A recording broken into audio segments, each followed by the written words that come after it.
this issue is quite exciting, and I feel very honored to be, part of this, very great lineup of written pieces and authors. So as you know, we have a specific piece by the Good Shepherd Collective titled Anti-Zionism as Decolonization. We really encourage people to read it, specifically people who are critical of the solidarity movement. Our piece really came out, after a lengthy discussion about the current solidarity movement, our critiques of it, and also the blurriness of some red lines that underpin this movement. So while we aim to really center, anti-Zionism as a path to decolonization, the current movement, or what we like to call the ceasefire movement, which often, chants slogans like from the river to the sea, Palestine will be free, has been reluctant to develop or adopt explicitly anti-Zionist politics. We see this more clearly in popular reactions to the outcome of the ICJ ruling on genocide. For many, any crumble formal recognition of Palestinian suffering is a victory. The horizons for many in the solidarity movement, are narrow, but far narrower than we as anti-colonial activists would like. A tweet by attorney Stanley Cohen actually described the ICJ outcome as a victory without a win. This is correct in one sense, as the ruling really represents the first nudge towards recognition of Zionist crimes and the first breach of, Zionist impunity. However, the undeniable political component of the ruling is hard to dismiss, with the really banal actual demand that the court makes of the Zionist entity to basically simply abide by law.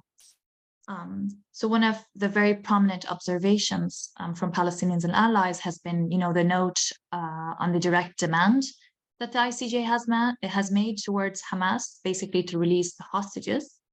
This actually was the only clear direction and demand issued to either the occupation or resistance by the court. So within the confines of this discourse, really, we dedicated a section of our essay to look at the dynamics that are often forgotten, the dynamics between the settler and native, which has largely been, overlooked by, media and even our allies. So we situate settler colonialism. We look at it, how people situate settler colonialism and response to it on the same scale of justice. And we see that this is very much a standard practice in legal institutions attached to its colonial legacy. This is, of course, a recognized component of these legal institutions and a lot of these, institutions that are part of the status quo.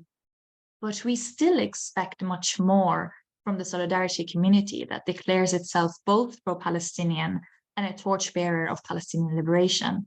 So when demands are both, made of both sides in the same breath, they firstly address the current unfolding genocide, but they also demand its termination with slogans like equality or equal rights for all people. So when we hear these slogans, we often ask, which rights can be made equal between a settler and a native?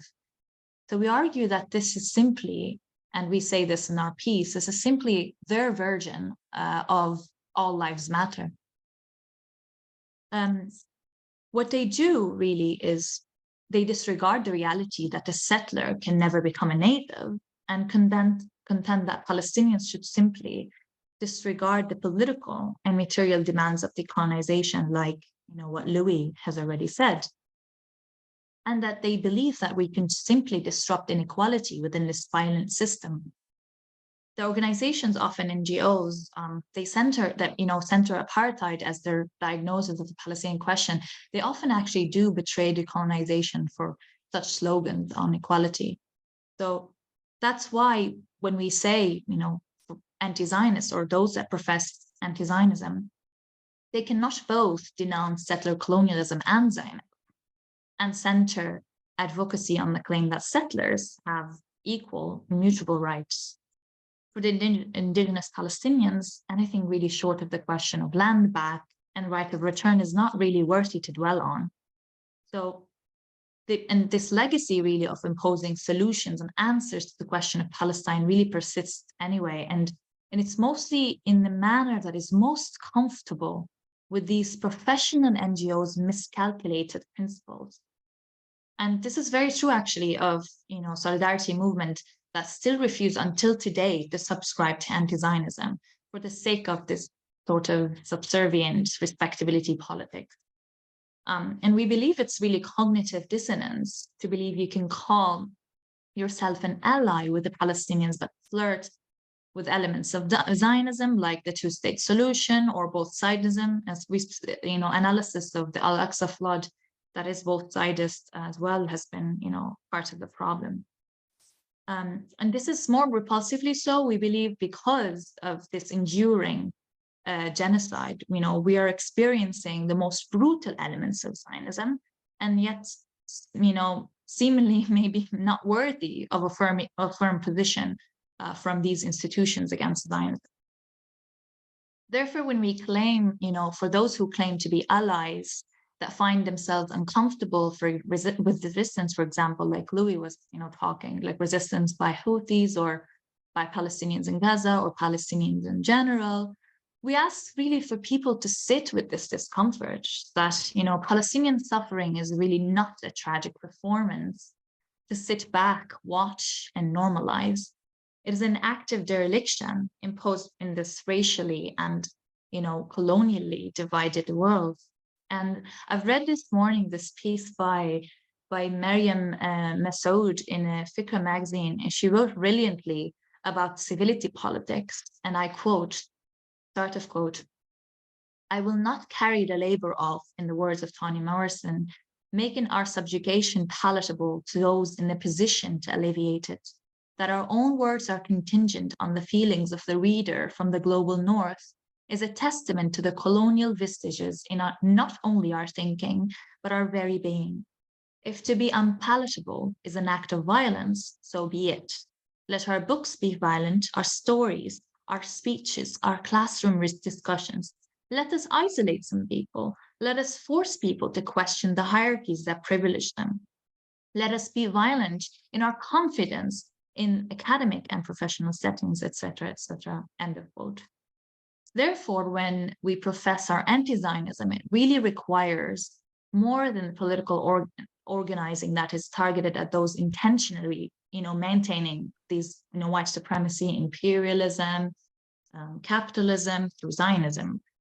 It also requires that we try and we wager our access to power to dismantle directly those mechanisms of oppression.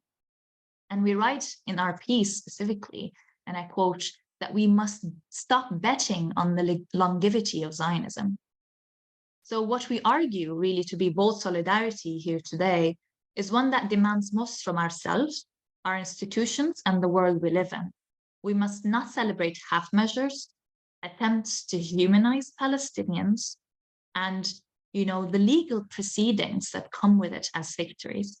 These processes do not conform to anti-Zionist decolonization that we subscribe to, nor will the later become really palatable to the international community. So Palestinians, we demand two things really.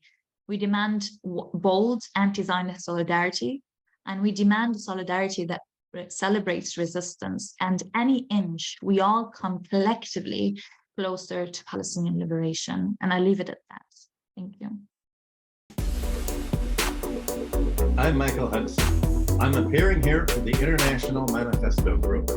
If you like this video and ones like it, please subscribe. For more information, go to the address on the screen.